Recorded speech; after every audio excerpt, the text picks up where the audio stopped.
Olá, bom dia. Hoje eu vim fazer esse vídeo para falar um pouquinho sobre esperança. Eu estava no meu momento devocional e a palavra que eu li hoje foi sobre a viúva que perdeu o marido, estava com dívidas e os filhos estavam prestes a serem escravos. E o profeta ele pergunta para aquela mulher o que ela tinha. E ela disse: eu não tenho nada. Eu só tenho um pouco de azeite. E aquele profeta deu uma instrução para aquela mulher de que era para ela conseguir o máximo de vasilhas.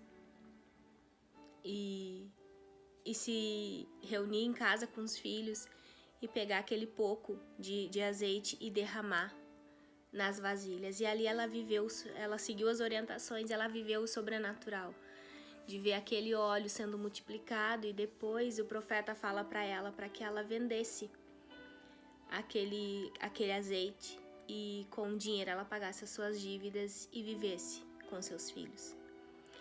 E isso me mostra que muitas vezes a gente foca no nada. Eu não tenho nada. E a gente perde a esperança.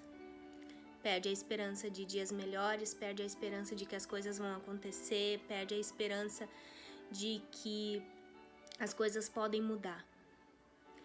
E hoje o meu vídeo é pra gente focar naquilo que a gente tem. O que é que a gente tem nas mãos? Pode parecer que não é o melhor, pode parecer que aquilo não é o certo, pode parecer que podia ser diferente. E falando sobre o atípico, muitas vezes nós olhamos somente para o lado ruim. Muitas vezes nós não temos condições de mudar, ou talvez o milagre que a gente espera não acontece da forma que a gente queria. A gente perde a esperança porque parece que as coisas não vão mudar, parece que as coisas não vão ir para frente. E a gente acaba perdendo a esperança de dias melhores. E hoje, fazendo esse devocional e lendo essa palavra, eu perguntei para Deus na minha oração: o que é que eu tenho nas mãos? O que é que eu tenho nas mãos que o Senhor pode multiplicar? E hoje eu quero falar para você, mãe, para você, esposa, para você, filha. Muitas vezes a gente está focando naquilo que não tem, naquilo que a gente não conseguiu. E a gente está deixando de olhar para aquilo que a gente tem. Talvez o que você tenha hoje são algumas dores, alguns traumas, alguma rotina desafiadora, um filho atípico, um diagnóstico, uma doença que entrou dentro da sua casa e assolou, um problema financeiro. Eu não sei o que você tem aí do outro lado. Mas pode ter certeza que não é só isso que você tem. Pode ter certeza que talvez você tenha algo precioso aí dentro que está submerso debaixo de todas essas coisas negativas que a gente tem tanta facilidade de dar nomes. Mas o que é que de verdade tem dentro de ti? O que é de verdade que você tem que pode transformar o ambiente, transformar a sua forma de ver a vida, transformar algo pequeno em algo multiplicável, algo que pode ser abundante? Pode ter certeza, mãe, aí do outro lado. O amor que você tem pelo seu filho, ele é abundante. Ele é transformador. E ele dá para você uma capacidade imensa de descobrir uma força que você não sabia que tinha, uma fé que você não sabia que tinha, uma capacidade de se reinventar que você não sabia que tinha. Eu ouvi um relato de uma mãe, de um vídeo que eu vi na internet, que ela se titulava Mãe do SUS.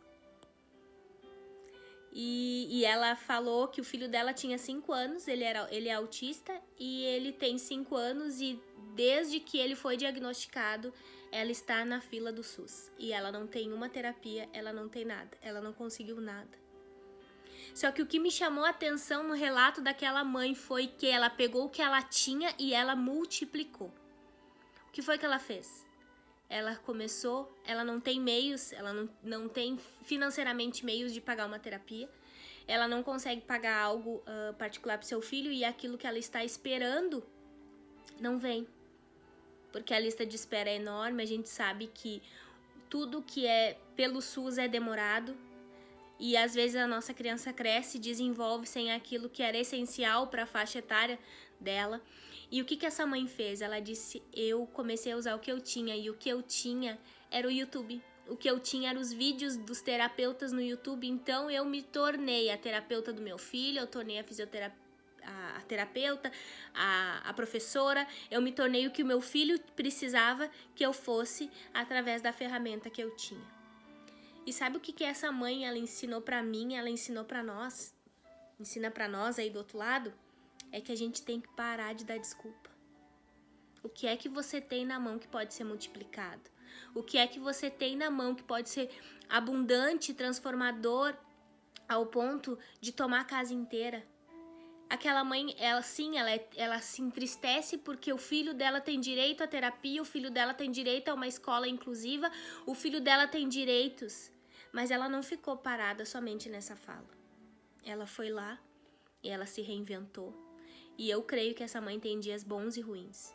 Eu creio que essa mãe, ela se alegra com o desenvolvimento do filho, se alegra com ela mesma, mas também se entristece porque só ela sabe o que ela passa. Aonde ela tem que buscar um conhecimento, aprender a botar aquilo em prática e dar para o seu filho. Mas ela falou aquilo com tanta alegria. O filho dela está evoluindo, o filho dela está crescendo, porque ela pegou aquilo que ela tinha na mão e ela multiplicou.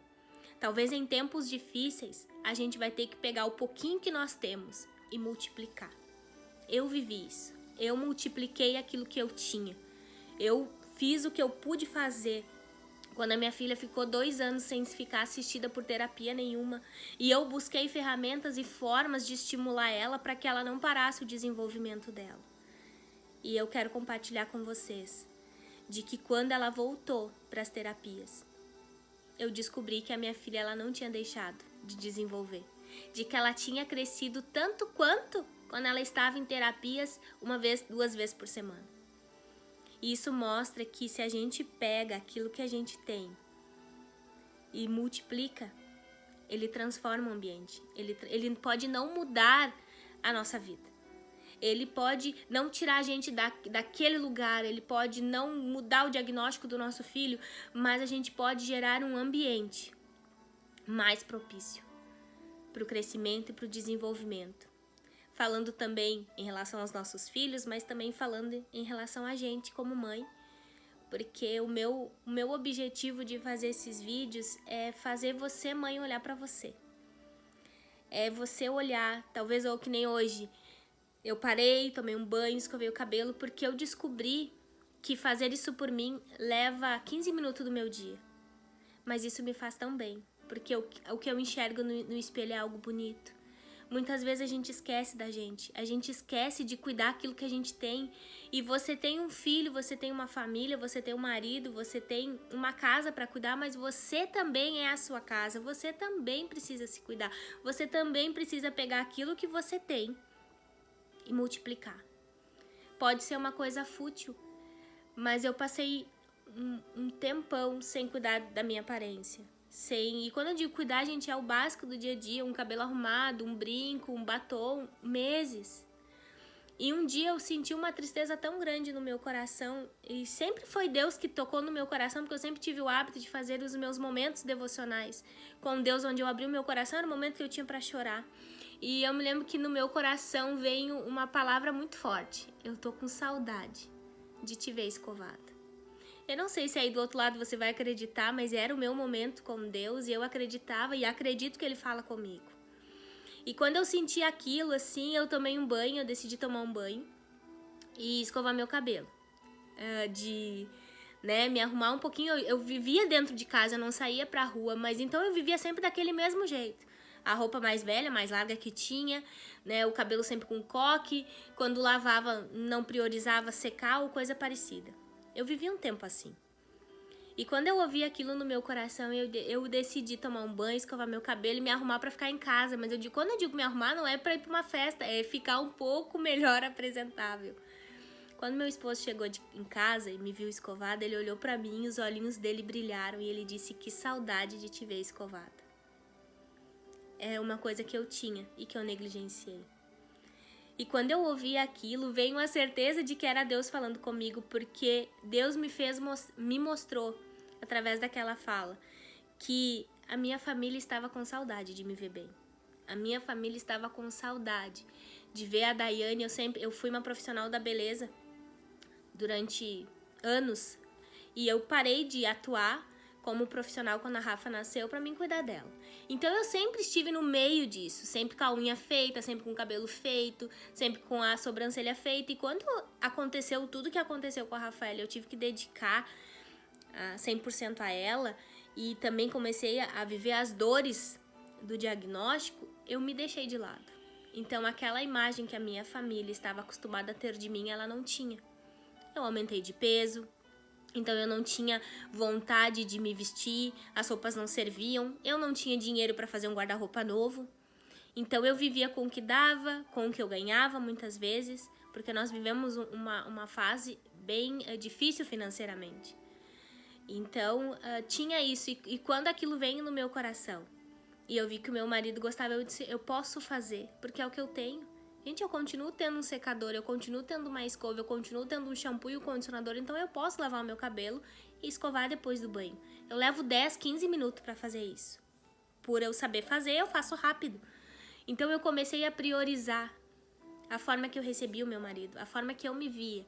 Eu comecei a entender que era importante eu acordar de manhã, lavar o meu rosto, pelo menos ajeitar o meu cabelo, botar um brinco, um colar que fosse, ou uma coisa, fazer a minha unha, porque sou eu mesma que faço, de reservar aquele momento pra mim. Por quê? Porque a gente tem que ver o que a gente tem na mão. E isso começou a melhorar o meu dia. E isso começou a melhorar a forma que eu comecei a viver o meu dia. Como eu falei pra vocês, nós vivemos um momento muito difícil de situação financeira, aonde muitas vezes só se tinha arroz, feijão e ovo pra comer. E muitas vezes eu fazia aquela comida com tristeza. Muitas vezes eu fazia aquela comida chateada, porque era só aquilo que tinha. Até que um dia eu entendi, eu disse, Deus, se essa situação ela não vai mudar, eu preciso aprender a lidar com ela. Eu preciso aprender a lidar com a minha demanda. Eu preciso aprender a lidar com isso porque eu tô cansada de viver triste. Eu tô cansada de acordar todos os dias sem esperança. Eu tô cansada de só acumular problemas. E aí eu fiz uma oração para Deus e eu disse assim, Senhor, se for para ter arroz, feijão e ovo, que seja o melhor arroz, feijão e ovo. Que eu cozinhe com amor, que eu entenda que eu tô alimentando a minha família, né? Eu fiz essa oração para Deus. E quando eu fiz aquela comida, com amor, como se eu estivesse fazendo um banquete, porque depois daquela oração e daquele entendimento, a minha visão sobre aquela comida tinha mudado. Eu precisava multiplicar o que eu tinha nas mãos, e o que eu tinha nas mãos era aquilo. E como dona de casa, a gente gosta de fazer uma boa comida, eu pelo menos amo fazer a mesa. Pra mim, me representa muito colocar minha família na mesa e montar aquela mesa bonita. Eu disse, Senhor, me ajude a fazer o melhor com aquilo que eu tenho nas mãos. E eu me lembro que eu fiz o feijão, arroz e ovo. E fiz a mesa como se eu estivesse apresentando pra minha família um banquete. E eu me lembro até hoje que todo mundo sentou. E eu recebi tantos elogios. A minha filha mais velha disse, mãe, que comida deliciosa. Gente, era a mesma da refeição anterior. Mas eu recebi aquele elogio. E aquilo dali pra mim trouxe, sabe, uma esperança, uma alegria. Aquilo que eu tinha nas mãos se multiplicou. E eu comecei a cozinhar cada vez mais com mais. Eu parei de olhar o que não tinha. Eu comecei a prestar atenção no que eu tinha. E esse vídeo é pra dizer pra você, preste atenção no que você tem hoje. Eu sei que talvez você queria que seu filho não tivesse doente. Talvez você quisesse que o seu pai ou sua mãe não tivesse morrido. Talvez você queria uma situação diferente na sua vida. Mas eu quero dizer pra você hoje, preste atenção naquilo que você tem nas mãos hoje. Porque talvez aquilo que você tem hoje está sendo negligenciado. Olhe em volta. Eu sei que talvez a rotina da sua casa não seja muito boa, talvez a situação financeira da sua casa não esteja boa, o diagnóstico do seu filho ou a fase que ele está vivendo é desafiadora para você. Talvez você esteja vivendo tudo isso. Mas eu convido você a olhar para o que você tem na mão. O que é que você tem hoje na mão que pode ser multiplicado? O que é que você tem na mão hoje que pode ser transformado? E que pode transformar não só você, mas a essência da sua casa. A forma que você olha para o seu filho, a forma que você olha para sua casa, a forma que você olha para o seu marido. Eu passei muitos anos odiando a casa onde eu morava, porque ela não era do jeito que eu queria. Eu passei muitos anos sem cuidar da minha casa da forma que eu devia, porque ela não era do jeito que eu queria. E quando eu comecei a pedir para Deus mudar a minha mentalidade, como você sabe, eu vou sempre falar de Deus, não porque eu tô tentando converter vocês, mas porque essa é a vivência da minha vida. Eu sou cristã há 12 anos, vou fazer 13 anos que eu sou cristã, que eu creio em Deus, que eu tenho que eu oro, que eu busco a Jesus, que eu congrego em igreja. Vivi todos esses altos e baixos estando na presença de Deus. Hoje eu tenho uma fé muito madura de que eu crer em Deus, eu não vou ser livre dos problemas, mas eu crer em Deus me faz entender que quando eu passar por momentos difíceis, Ele vai estar comigo. Ele não vai me soltar, Ele vai me dar força para prosseguir, para passar por aquele deserto. Então toda vez que eu falar alguma coisa para você, sim, eu vou falar de Deus porque esteve na minha vivência. E todos os desafios que eu passei, eu sempre coloquei Deus, eu sempre pedi para Deus, isso está acontecendo, né, para me ensinar o quê? E eu vivia isso. Eu comecei a pegar raiva da minha casa, eu queria sair daqui porque eu achava que todo o problema que eu vivia era por causa da localização que eu estava vivendo, era por causa da casa que eu tinha. Até que eu disse para Deus, essa é a minha casinha. A casinha que há anos atrás o Senhor me permitiu comprar. O Senhor me permitiu passar por uma lista de compradores e ser aprovada. Por que eu tô odiando tanto a minha casa? Por que eu não tô conseguindo cuidar da minha casa? A minha casa não é o foco do meu problema, o meu problema é outro. Eu disse, me ajuda a amar a minha casa. Eu tô aqui todo dia, eu lavo louça todo dia, eu varro a casa todo dia, eu cuido da minha casa todo dia. Me ajuda a cuidar com amor daquilo que eu tenho. Me ajuda a zelar por aquilo que eu tenho. Eu sei que não é a minha casa ideal. Não tá do jeito que eu gostaria que ela tivesse, mas ela é o que eu tenho. Me ajude a cuidar com amor e com carinho daquilo que eu já tenho. Me ajude a cuidar do meu marido. Por muitos anos eu quis me separar do meu esposo por N motivos que minaram o nosso casamento. Mas era o marido que eu tinha. Eu poderia trocar de marido e continuar com os meus problemas, ou até com outros piores. E eu fiz essas orações para Deus, pedindo para que Deus me ensinasse a cuidar do que eu tinha nas mãos. E o que eu tinha nas mãos era uma família, 2 filhas, um esposo, uma casa, uma filha típica, era o que eu tinha. Eu tinha pouco dinheiro nas mãos, porque nós estávamos vivendo um tempo de apertamento, como eu falava, né? É o que eu tenho nas mãos, me ensina a multiplicar o que eu tenho nas mãos. Se eu não tô conseguindo dormir porque a minha filha precisa ser cuidada durante a noite, cuidando o sono dela, me ajude a multiplicar. Gente, a Rafaela passou 1 ano e meio sem dormir direito, onde a gente não podia dormir com sono muito profundo, porque ela levantava durante a noite e ia se bater no escuro, então era uma função de noite. Então era aquela questão assim, ou dormia com um olho aberto, outro fechado, ou eu tinha que ficar acordada. E eu decidi usar aquele tempo de acordada, onde eu lia mais, onde eu via coisas, vídeos, coisas para aprender, para buscar aquilo que eu precisava para mudar a essência da minha casa. Talvez hoje você precise desse vídeo motivador. Pare de olhar para aquilo que você não tem. Pare de olhar para o ideal que você gostaria e preste mais atenção naquilo que você tem nas mãos. Porque aquilo que você tem nas mãos é real e ele é precioso. Eu disse, a minha casa continua não sendo a ideal, mas é a minha casinha e eu amo ela. Eu amo cuidar da minha casa, eu amo limpar a minha casa. Eu peguei amor por coisas que eu dizia que eu odiava. Hoje, graças a Deus, eu consigo cozinhar para minha família com amor, com mais variedades de alimento. Mas um dia eu também fui grata por cozinhar o arroz, feijão e ovo. Hoje, eu olho com gratidão pro meu marido, não mais com desejo de terminar aquele casamento, porque eu descobri que o ponto da minha dor. E quando eu descobri o ponto da minha dor, toda aquela visão distorcida que eu tinha sobre o meu casamento, sobre a minha casa, sobre a minha família, sobre a minha aparência, elas começaram a ficar nítidas. Elas começaram a voltar pro lugar. Então hoje, eu queria que esse vídeo chegasse até o seu coração. Eu não sei quem aí do outro lado tá me vendo, se ela é mãe, se ela é esposa, se ela é filha, né? Qual é os seus títulos e as suas responsabilidades. Mas o que eu quero deixar pra você hoje é: cuide daquilo que você tem na mão. Porque aquilo que você tem na mão pode parecer pouco, mas se tiver o cuidado necessário, ele pode ser multiplicado e mudar a essência da sua vida e da sua casa. Eu espero que esse vídeo ajude você hoje a buscar na sua rotina e na sua vida uma esperança, uma força para focar naquilo que de verdade precisa de atenção na sua vida. Eu desejo um dia abençoado. Fiquem com Deus.